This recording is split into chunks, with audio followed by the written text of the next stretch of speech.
Estamos ao vivo. Saudações a todos os internautas, todos inscritos aqui no canal do Conde, começando mais um papo com o meu querido amigo economista Paulo Nogueira Batista Júnior. Começando aqui uma série, né, Paulo? Saudações para você, satisfação para você aqui mais uma vez e passo a palavra para a sua saudação. Boa tarde, Conde. É um prazer estar aqui com você de novo para comentar os assuntos nacionais e internacionais do momento. Vamos comentar os assuntos. Paulo Nogueira, eu não posso deixar de começar. Primeiro, saudar todos que estão aqui chegando para a nossa transmissão. Pedir para você comentar e nos trazer as suas impressões aí sobre esse último episódio, já típico, né, de um governante que não tem modos, que quebra o decoro, com relação à jornalista Patrícia Campos Mello.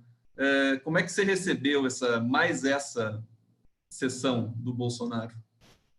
Olha, não tem nada de novo. Ele vem fazendo isso desde o tempo em que era deputado, pré-candidato, candidato, presidente, né? Então, ele está voltando a incidir num comportamento de que caracteriza, como foi dito, quebra de decoro. Não só nesses episódios com a imprensa, de um modo geral, tem inúmeros casos de quebra de decoro. Se algum dia for feito um dossiê sobre motivos para o impeachment, para o eventual impeachment do Bolsonaro, a quebra de decoro estará certamente figurando ali, né? Ele não tem noção nenhuma do que é o caso. Já deu muitos motivos, né, para que se abrisse um processo desse. Com a sua experiência política, enfim, você acha que existe aí uma condição política para se fazer o impeachment do Bolsonaro? Como é que você vê esse processo? Ainda não. Creio que não. Na minha avaliação, modesta opinião, ainda não há condições políticas para até haver motivos jurídicos, né? Acho que até existem, sabe?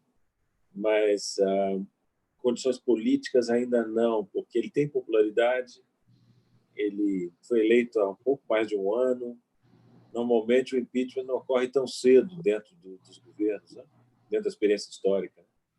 Mas com a Dilma ocorreu, né? Curiosamente. Desculpa. Falhou um pouco a voz.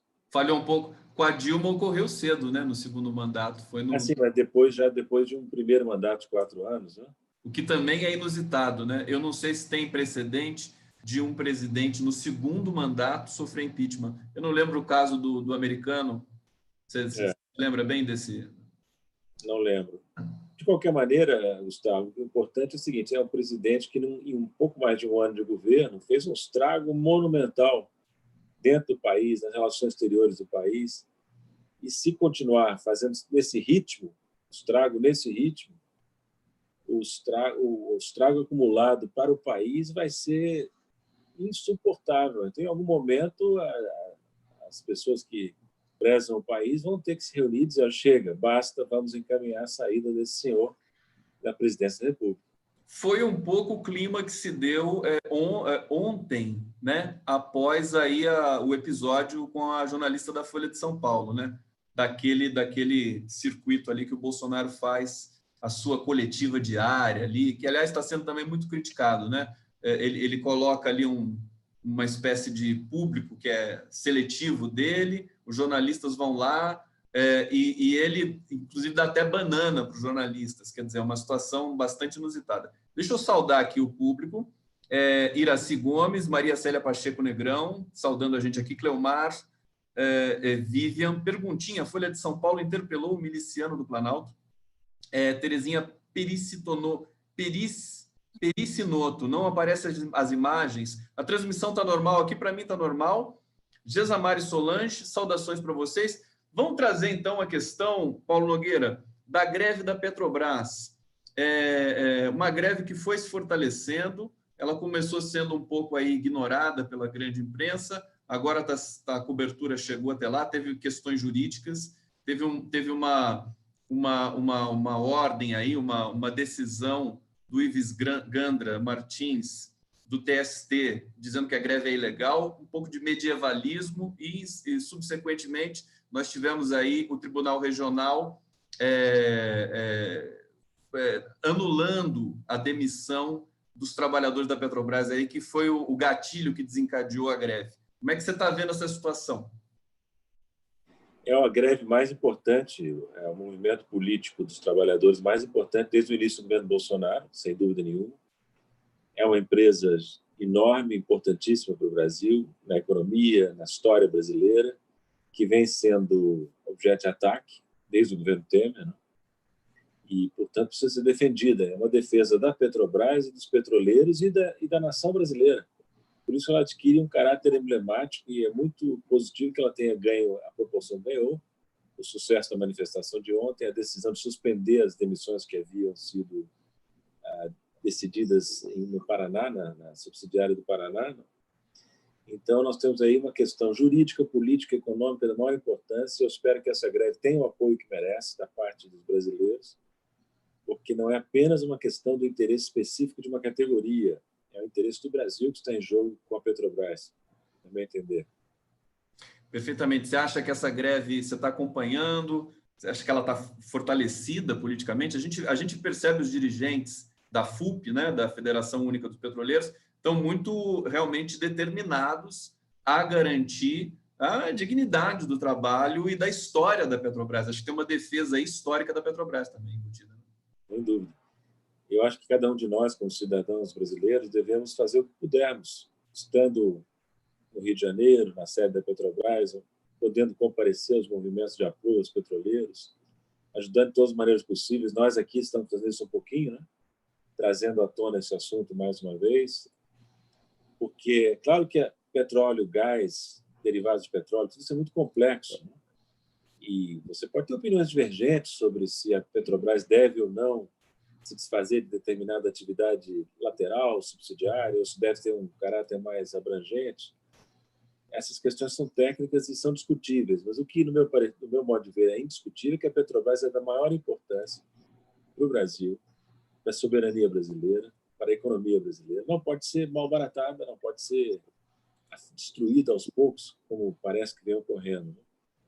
Então, eu prezo muito a grande história que a Petrobras tem, né, com Getúlio lá atrás, nos anos 50, e nessas raízes brasileiras do desenvolvimento brasileiro, com a atuação do Estado, das empresas estatais, não pode ser esquecida com argumentos assim simplistas de que tudo que é estatal é ruim, tudo que é estatal é ineficiente, está dando prejuízo, vende. Não é assim que funciona a economia capitalista moderna. Não é assim que os grandes países capitalistas tratam as suas empresas públicas. E o papel da Petrobras também, a gente pode aproveitar um pouquinho e esticar essa questão da greve, porque o papel na indução tecnológica do país é a empresa que desenvolveu o processo mais avançado de extração de altas profundidades no mar, que talvez seja a última fronteira do petróleo no mundo.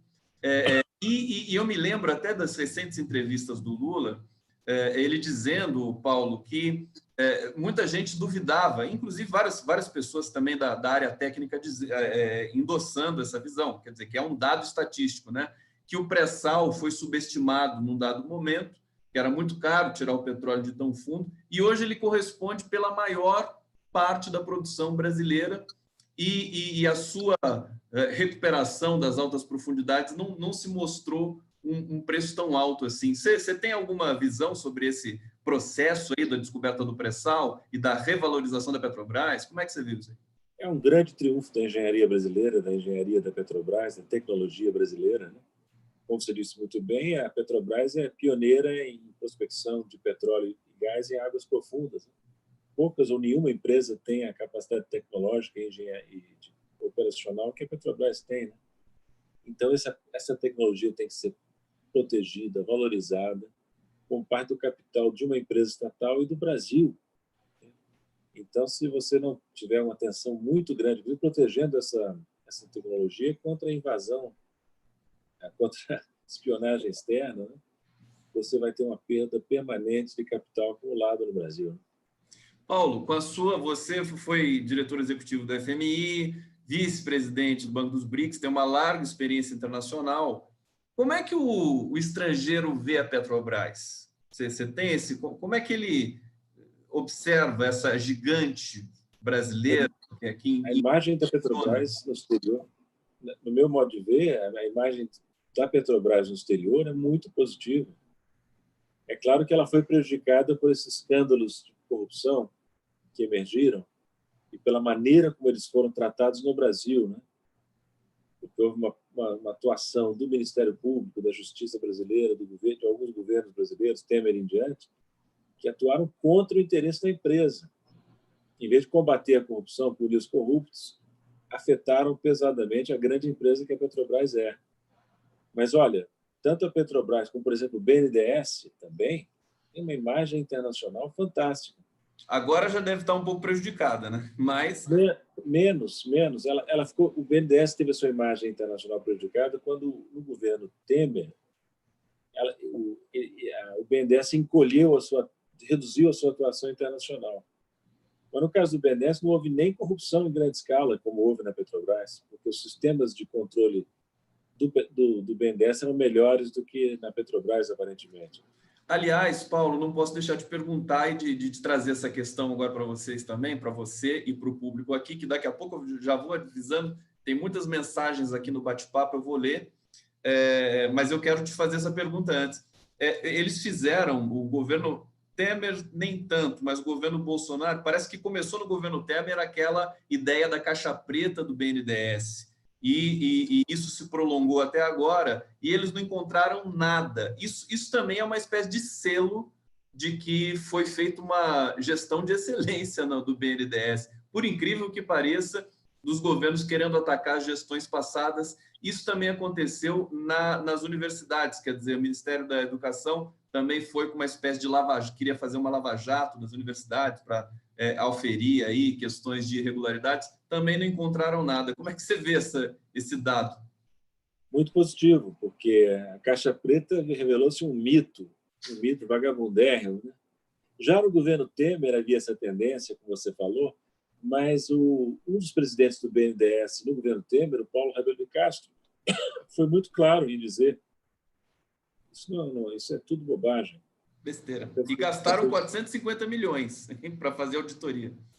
O que o Paulo Rabelo falou com razão? É preciso valorizar o corpo técnico do BNDES, valorizar o banco, que, de novo, é como a Petrobras, é um elemento da história do desenvolvimento brasileiro que continua relevante. Entende?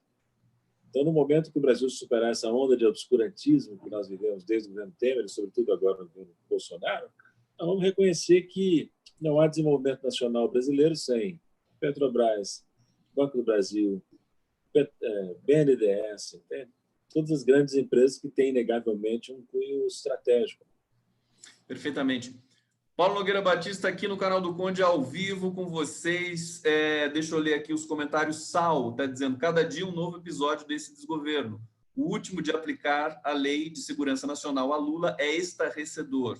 Um absurdo, estamos em tempos bem sombrios. Cleomar está dizendo aqui, o que pode gerar o impeachment se o miliciano está utilizando a estrutura do governo para se proteger? Breda, deixa eu só subir aqui, correu aqui a imagem. Acho que eu perdi depois. A Breda Bahia, saudações de Londres. Pessoal na Europa ligado aqui no nosso papo. Vanderlúcia Morena Martins, boa tarde, Belo Horizonte presente. Carmita Viana. Cláudio Antônio, Bravos Petroleiros. Daqui a pouco eu volto no bate-papo. Deixa eu chamar mais um tema para o nosso papo aqui, Paulo Nogueira Batista. Você, no Twitter, hoje, no seu Twitter, você comentou a entrevista daquele economista do Pactual, André Esteves, e você postou assim, medíocre mais aceitável, que é o que ele diz do crescimento brasileiro. Para a gente falar do PIBinho e a quantas anda a nossa atividade econômica. Como é que você está vendo isso? Como é que você viu? É muito curioso você, né, coenunciar essa frase destacável do André Esteves. Né? O André Esteves, nessa frase, expressou uma coisa que é muito generalizada no Brasil, que é um rebaixamento de expectativas. O Brasil já foi um dos grandes polos de crescimento do mundo e hoje é um país que acha muito bom quando cresce 2%, né? E não tem conseguido chegar nem a isso. Houve a grande recessão de 2015, 2016 e depois, em 2017, 2018, 2019, a economia brasileira cresceu em torno de 1%, praticamente zero em termos per capita. Havia uma expectativa, que ainda não morreu totalmente, que 2020 pudesse ser um pouco diferente, que a economia crescesse 2,5%. Na realidade, as expectativas as projeções estão sendo revistas para baixo, e agora já se fala mais em 2%, 2 e pouco, que não é grande coisa, considerando que a economia brasileira passou por uma recessão, como eu disse, passou 3 anos seguidos crescendo 1% apenas, em termos absolutos, reais. Perfeitamente. Quer dizer, e aí a gente tem mais um problema que eu queria que você comentasse, Paulo, para a gente aqui, do real impacto do coronavírus na economia mundial. Está sendo bastante comentado aí nos colunistas de economia, que isso também pode impactar a economia brasileira. Pode mesmo? Quer dizer, é uma situação delicada? Essa é uma das razões da revisão para baixo das projeções de crescimento, né? Aliás, deixa eu dizer, antes de entrar no coronavírus, que o economista não sabe, não tem nenhuma certeza quando faz projeções, sabe? E então, uma regra de Wall Street é: se você tem que fazer projeção, faça com frequência, porque isso te dá oportunidade de ir corrigindo rapidamente. Mais rapidamente, né? E é o que está acontecendo, de novo agora. O pessoal terminou o ano passado esperando 2,5, um pouco mais até, e agora já houve um rebaixamento para 2 e pouco, em função não só, mas em função disso que você disse aí, do impacto do coronavírus na economia mundial. O Brasil é um dos países mais afetados, porque o Brasil é um dos principais parceiros comerciais da China. E tudo indica que essa epidemia vai afetar pesadamente a economia chinesa, está afetando, e, portanto, a demanda por produtos primários importados pela China. E aí você tem efeitos sobre o Brasil, sobre a Austrália, sobre a Coreia do Sul. Austrália e Brasil por produtos primários, principalmente Brasil. Coreia, talvez, por outras pautas de exportação. Então, você terá aí uma desaceleração geral da economia com efeito pronunciado naqueles países que têm a China como principal parceiro comercial. Embora nós estejamos do outro lado do planeta, a China já há algum tempo, eu comentei isso com você na nossa última conversa, desde 2009, a China já é o nosso principal parceiro comercial. E a China já passou dos Estados Unidos em termos de PIB medido por paridade de poder de compra. Algo que foi, aliás, traumático. Eu morava nos Estados Unidos nessa época, e quando veio a notícia de que os Estados Unidos já não era mais número 1 em PIB medido por PPP, paridade de poder de compra, aí foi um país inteiro. Eles ficaram... Foi um choque para eles, Paulo? Foi um choque, porque os americanos têm aquela psicologia, quase aquela patologia de serem o número 1, né? Serem líderes autoproclamados. Agora, quando a gente falou sobre isso, me lembro na semana passada, você tinha comentado que a China ainda, o PIB per capita, que é o problema deles ainda, que o PIB per capita da China é parecido com o brasileiro, né? A China, assim como o Brasil, é um país chamado de nível médio de renda, né? Nível médio de desenvolvimento. Ainda é um país em desenvolvimento, mas é um país em desenvolvimento que tem uma dimensão gigantesca por causa do tamanho da população, principalmente. Agora, mesmo com a renda per capita baixa, a renda absoluta é muito grande. O dado desse ano que enfim, estava aí para ser oficialmente anunciado pelo governo chinês seria a extinção da pobreza na China. Agora, porque eles tiraram 850 milhões de pessoas da pobreza, inclusive com um índice que é mais alto, é mais exigente ainda que o índice do Banco Mundial, que acho que são $3 por dia. A China subiu um pouquinho essa régua, só que agora com o coronavírus não dá para saber se realmente isso vai ser possível, né? Vai haver uma desaceleração do processo de desenvolvimento chinês, mas é irônico que a China esteja se aproximando da erradicação da pobreza e o Brasil esteja aumentando a pobreza, né? Nesses últimos anos, e nesse ano em particular, com medidas regressivas que o governo está tomando. Por exemplo, bolsa para concessão de aposentadoria no INSS. Desculpe, fila para concessão de aposentadoria no INSS. Fila para novos ingressos no Bolsa Família. E as estatísticas estão mostrando aumento da concentração e aumento da pobreza, inclusive a pobreza extrema, que é aquela que a Bolsa Família atende, né? Perfeitamente. Paulo Nogueira Batista aqui no nosso papo no canal do Conde. Eu quero dar alguns recados agora, antes da gente continuar. Nosso papo aqui vai durar meia hora, um pouquinho mais, por isso eu tendo a acelerar aqui o nosso papo. Já estamos na metade do programa. Cleomar Vivian, que já li o seu comentário. Deixa eu ver aqui, Vanderlúcia Morena Martins. Deixa eu pegar os últimos comentários que foram chegando para a gente aqui. Carmita Viana está dizendo: Paulo Rabelo, que foi presidente no período do golpista Michel Temer, disse que só encontrou talentos no BNDES. Anália Torres, saudações. Deixa eu ver se tem alguma pergunta aqui. Se quiserem perguntar para o Paulo, fiquem à vontade. Terezinha Pericinoto, muito bem, o nosso querido Conde, todo o restrito apoio à greve dos petroleiros. Eu quero pedir para vocês inscrições no canal do Conde, deem o like também, compartilhem essa transmissão, ela vai ficar disponível na sequência, e também anunciar, Paulo Nogueira, que você está estreando o seu canal também no YouTube. E eu já estou pedindo inscrições do seu canal. O Paulo Nogueira, que é um dos maiores economistas brasileiros, e vai chegar no YouTube aí com muita força. Convido o pessoal aí também para o seu canal.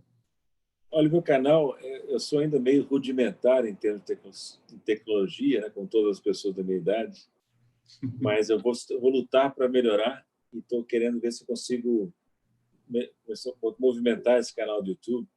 Foi criado junto com uma página profissional minha na internet.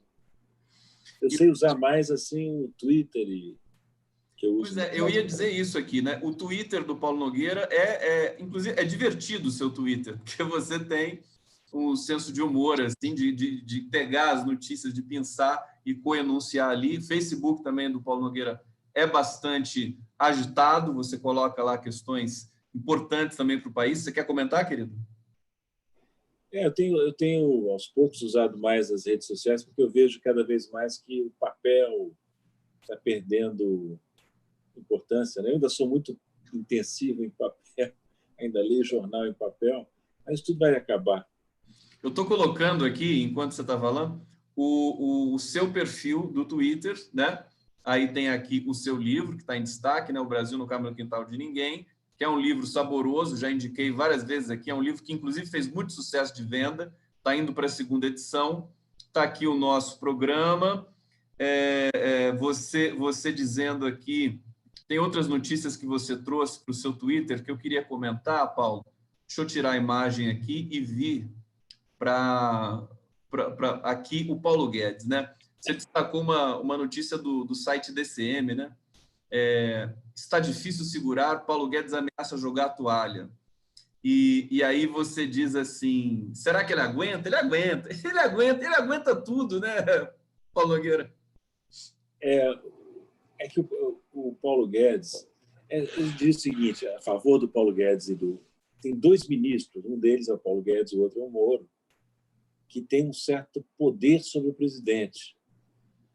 O presidente não pode se desfazer deles com facilidade, por motivos diferentes, assim, né? Mas tem um ponto em comum entre os dois. Os dois agradam os Estados Unidos. Os dois têm vinculações com os Estados Unidos. Paulo Guedes é mais velho, tem vinculações mais antigas com a Universidade de Chicago, com o pensamento econômico de direita nos Estados Unidos. E o Moro é uma revista, né, que chegou mais recentemente a essas ligações com os americanos, talvez sejam até mais profundas do que as do Paulo Guedes. Então, você tem uma combinação esdrúxula aí de uma agenda neoliberal que os americanos já não praticam, mas que foi criada lá, e um ministro da Justiça politizado, politiqueiro, punitivista, que são duas âncoras do bolsonarismo, né? Agora, quem sabe, né? Pode até ser que Deus nos ajude e o choque entre o Bolsonaro e o Guedes se agrave a ponto do Guedes pedir o chapéu. O Guedes tem uma coisa, viu, Gustavo? É que ele não é um temperamento muito estável. Ele é o contrário do Pedro Malan, lembra? O Pedro Malan é um sujeito que... Fleumático. Aquela fleuma britânica. O Paulo Guedes é um subdesenvolvido. Aliás, isso é uma característica de ministros de Fazenda, de Economia e de diretores de Banco Central também. Eles não podem ser histriônicos, né, Paulo? Isso tem a ver com a economia, né? A gente pensa também no Henrique Meirelles, no próprio Palocci, quando foi ministro do Lula, né? O Mantega. O Palocci importou, tentava imitar aquela austeridade de modos e maneiras que ele observou no antecessor, que era o Pedro Malan. Mas aí você tem razão, o ministro está fazendo, não pode fazer comentários esparsos e vagos. Por exemplo, câmbio não é um assunto muito recomendável para ninguém do governo, sabe? É um assunto muito delicado. E o Paulo Guedes vai lá e fala. O Paulo Guedes foi lá e se atrapalhou todo. Até quis dizer a verdade nesse caso, viu? Que a combinação de câmbio baixo, de juros mais baixos e câmbio mais depreciado é positiva. Ele tinha razão. Mas aí ele mistura estação, né? Aí resolveu ser professoral, segundo ele, dar exemplos, e deu exemplos da Disney. E da Disney, quer dizer, é sem noção. Lembra que ano passado o próprio Bolsonaro disse que ele era um jejuno em política, né? Qual foi? O próprio Bolsonaro, referindo-se ao Guedes, disse que ele era muito bom, mas era um jejuno, um principiante em política. Eu acho que o Paulo Guedes, vendo a matéria do DCM também, eu acho que ele se ressente, Paulo, tenta ver se eu estou no caminho certo, de uma falta de um governo que o defenda, quer dizer, de política, né? Sem política, você não tem economia. Você tem essa máxima. Eu lembro do Fernando Haddad, que também é economista, dizendo dessas quedas bruscas que nós tivemos em 2015 e 2016, quase 7%, né, de queda de PIB, que não foi só em função de um problema, enfim, estrutural, técnico, foi político também, né? E eu acho que o Paulo Guedes ele fica muito pressionado com um governo tão com essas características de não produzir política, de não ter base, de não ter partido, não é isso? Isso mesmo. Um bom mote, sem política não há economia. Agora, quanto ao Guedes, eu diria o seguinte: tá bem, né? Vamos dizer, ele não tem um governo que o defenda, mas ele pelo menos podia se defender a si mesmo e não dar tiro no próprio pé. Por exemplo, ele quer fazer passar uma reforma administrativa, que é algo difícil, ele quer. Não chama os funcionários públicos gratuitamente de parasitas. Isso é aquela história do sujeito que atravessava a rua para escorregar na casca de banana, né? Entende? O problema do Paulo Guedes, entre outros, é que pouca gente ressalta isso. Ele tem 69 anos, se não me engano. Toda a carreira dele, nada da carreira dele passou pelo setor público, pela administração pública. Ele não sabe o que é isso. Ele está aprendendo on the job. E on the job training, no meio de uma crise dessas que o Brasil enfrenta, não é fácil. Acaba dando canelada, né? A dar com o pé, né? Canelada para toda hora, para todo gosto. Para todo gosto, né? Você vê, então, nas últimas 2 semanas, entre o parasita, que atrapalhou a reforma administrativa, e a empregada doméstica fazendo festa na Disney, que atrapalhou o câmbio, ele fez um festival, né? E é devastador, realmente, né? A bolsa, né? Você tem o dólar dispara, você tem a questão da personalidade, né? Daquele dirigente do governo é crucial, porque a gente costuma falar muito em humor dos mercados, né, Paulo Nogueira? Humor, né? Então, eles ficam lá cutucando o humor do mercado o tempo todo. O mercado pode ter humor, mas o ministro não. Não dá. Você sabe, o Pedro Malan era um craque nisso. Ele tomava a palavra com grande elegância, falava longamente, não dizia rigorosamente nada. Não perturbava o mercado, não perturbava o humor do mercado. Era chato, era tedioso, mas é melhor ser tedioso do que desastrado, né? Perfeito. Paulo Nogueira Batista, deixa eu ir para o bate-papo mais uma vez aqui do nossa conversa. Cida Alves, Thalita da Silva, pessoal aqui elogiando o seu livro. Anália Torres, olá, caras pálidas, deixa eu ver aqui. Um ser incapaz medíocre, deve estar falando aqui do Bolsonaro. Mazilca dizendo que a entrevista está muito agradável. Vamos para o bloco final. Deixa eu ver aqui, puxar aqui no nosso roteiro. O nosso amigo Fernando Moraes, escritor, está terminando o livro, a biografia do Lula. Ele fez uma brincadeira com a gente, comigo e com o Fernando Carvalho. A gente produz aí um score, né? Uma espécie de comentário visual com números, e ele brincou assim: o que vai chegar a R$5 primeiro, o dólar ou a gasolina? Eu sei que a gasolina já está a R$5 em alguns lugares do Brasil. O dólar hoje voltou a dar uma trepidada, né? Mas essa provocação, como é que você vê isso? O brasileiro faz festa com tudo, né? Já vira tema de carnaval, né? Paulo. Como provocação é válida, né? Mas deixa eu dizer que, correndo o risco de ser mal interpretado pelos seus telespectadores, pelos nossos telespectadores, eu sempre fui a favor de um câmbio mais competitivo. E eu lamento que o bolsonarismo, na sua sanha destrutiva, ameace agora destruir a credibilidade da teoria do câmbio competitivo, que é o seguinte: é um câmbio que, com os devidos cuidados, seja depreciado a ponto de favorecer as exportações e impedir importações em excesso, criando empregos no país, dentro do país, e não fora. Entende? Então, eu vejo com muita simpatia que o brasileiro, em vez de gastar dinheiro na Disney, que não leva a nada, se volte para conhecer mais o seu país. Nesse ponto, eu concordo com o Paulo Guedes. De novo, com medo de ser mal interpretado, eu digo isso, né? Porque eu fui à Disney, viu? Pela primeira vez ano passado. É um horror aquilo lá. É um horror, né? Eu não sei o que as pessoas vão fazer lá. Sabe o que me espantou profundamente? É que, é claro que as crianças adoram, os meus netos adoraram. Claro. Alguns não tinham ido, né? Nunca tinham ido. A Helena e o Antônio nunca tinham ido. Eu falei, beleza, sobre isso. Mas eu encontrei lá muita gente, adultos, viajando sozinhos dentro da Disney, sem criança. Isso faz parte da... Dá um documentário de drama, né? De tristeza, né? De triunfo da idiotice, né? Porque não é uma coisa interessante, sabe? É um negócio pobre mesmo, sabe? Então, por que não... Agora, Paulo, você me instiga aqui a te perguntar o seguinte: essa equação, quer dizer, do câmbio e do juro, o Brasil está hoje com os juros mais baixos da história, segundo os dados que a gente lê aí e acredita. E conjugado isso com o câmbio depreciado, seria a receita, né, para você ter uma engrenagem produtora de empregos, tudo mais. E você está dizendo que o Bolsonaro pode jogar tudo isso por terra, quer dizer, uma teoria econômica poderia ser comprovada na prática do Brasil. Como é que você vê isso? Quer dizer, nós temos como tirar proveito desses dados econômicos, assim, a revelia, a despeito de um governo tão desorganizado? Esse governo, tudo em que ele toca apodrece. Essa é a minha preocupação.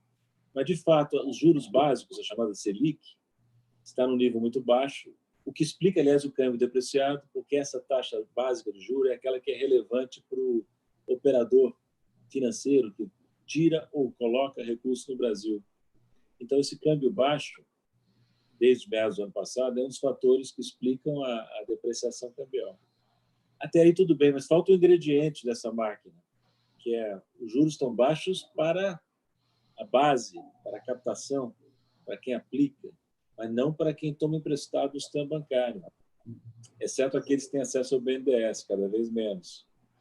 Porque o sistema bancário privado brasileiro, comercial, é extremamente oligopolizado e cobra juros muito, muito mais altos que aqueles que são pagos ao depositante. E nós acabamos de ver os 3 grandes bancos privados brasileiros, Bradesco, Itaú, acho que Unibanco, não sei se é isso. Não, Santander, desculpa. Porque o Itaú e o Unibanco viraram um banco só, né?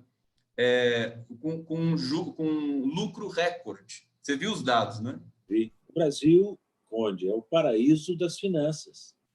Aqui é a pátria-mãe da turma da bufunfa, que nada de braçada, lucra com facilidade, contrata porta-vozes na mídia, nos economistas, no mercado, para falar dos seus interesses, e nós não vamos conseguir retomar o desenvolvimento sem enfrentar, sem tirar essa turma da bufunfa do cangote brasileiro, onde ela se localiza desde os anos 90, pelo menos. Acho que até antes, né? Até antes, mas dos anos 90 para cá se criou uma forma de conduzir a política econômica e financeira que é muito favorável ao interesse de curto prazo dos rentistas do sistema financeiro e muito desfavorável ao desenvolvimento produtivo do país, é a geração de empregos. Perfeitamente. Paulo Nogueira Batista Júnior, nós chegamos ao final desse papo aqui. Estou aqui cumprindo o nosso combinado, até esticando um pouquinho, indo para 34 minutos aqui. Nós faremos esse encontro semanal aqui no canal do Conde, depois vamos também desovar essa transmissão para outros canais, na internet, nas mídias progressistas, e peço a vocês para divulgarem, para compartilharem essa transmissão, e devolvo para você fazer suas considerações finais, meu querido amigo Paulo Nogueira Batista Júnior. Obrigado, Conde. Foi muito agradável conversar com você. É sempre um papo descontraído, que a gente vai tocando nos assuntos sérios, rindo para não chorar, né? E acho que com isso a gente vai aos pouquinhos contribuindo para colocar um pouco de sal e pimenta no debate econômico e político brasileiro. Muito bom. Muito obrigado, Paulo Nogueira. Obrigado ao público aqui do canal do Conde. Encerrando essa transmissão, daqui a pouco estou de volta com a live aí. Valeu. Um abraço.